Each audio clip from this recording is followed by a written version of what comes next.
They served lunch, and then vanished. On April 18, 2007, the Kaz 2, a 12-meter catamaran, was found drifting aimlessly off Australia's Great Barrier Reef. Aboard were 3 men, the owner, 56-year-old Des Batten, and his 2 neighbors, brothers Peter and James Tunstead, aged 69 and 63. They were on the trip of a lifetime, a planned 8-week journey up the coast of Queensland. But just 3 days in, something went terribly wrong. When a helicopter crew spotted the yacht, its sails were up but shredded, drifting in a restricted zone. They lowered a crewman to the deck, expecting to find sailors in distress. Instead, they found a ghost ship. The scene was unnervingly normal. Engines humming. GPS on, tracking a course that no one was steering. A laptop was open and running. Plates of food were still on the table, as if lunch had been interrupted mid-bite. A fishing line was cast over the stern, its lure skipping in the waves. But the 3-man crew, gone. There was no distress call. The emergency lifeboat was untouched. Nothing to suggest they had planned to abandon ship. It was as if they had simply been erased. Here's what makes it creepier. Investigators recovered a video camera. The last clip, filmed just hours before the boat was found, shows the men in high spirits. Des Batten is at the helm. Peter is fishing off the back. James is filming. The sea is calm. The sun is out. They're smiling, fishing, wearing life vests. Everything appears perfectly normal. Hours later, the boat is ghosting north, as if set to autopilot, with no one at the helm. Investigators combed through every inch of the Kaz 2.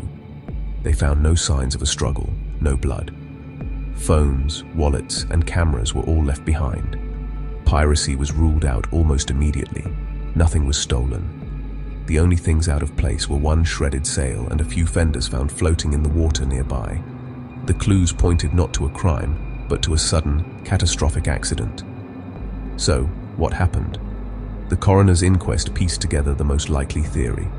It starts with a simple mistake. One of the brothers, likely Peter, tries to free a tangled fishing line. As he leans over, the boat shifts and he falls into the water. His brother James sees him go overboard and dives in to help, a natural but dangerous reaction. Now 2 men are in the water, drifting away from the boat. Des, the skipper, is left alone. He turns the boat to come back for them, but as the catamaran changes direction, the wind catches the sail unexpectedly, a maneuver called a jibe. The boom, a heavy metal pole, swings violently across the deck and strikes him, knocking him unconscious and into the sea. In a matter of seconds, a calm afternoon turns into an irreversible tragedy. The Kaz 2, light and steady with its engines still running, just keeps going, leaving its crew behind in the vast, empty ocean. This theory, a chain reaction of small errors, is a chilling lesson in seamanship. It highlights the importance of simple safety rules. Never go into the water after someone. Throw them a line instead. Always wear a life jacket and clip onto the boat with a safety tether or jack line in open water. And crucially, know how to handle your vessel in an emergency. But even with a plausible explanation, the mystery of the Kaz 2 endures. The image of that warm meal, the working engine, and the empty horizon, it keeps this story lodged in the uncanny. Because sometimes the scariest mysteries aren't about monsters or malice. They're about how fast an ordinary moment can turn.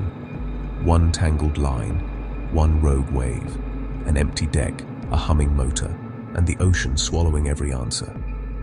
The official inquest concluded it was a tragic accident.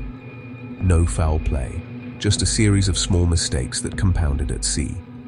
But with no bodies ever recovered, a sliver of doubt remains.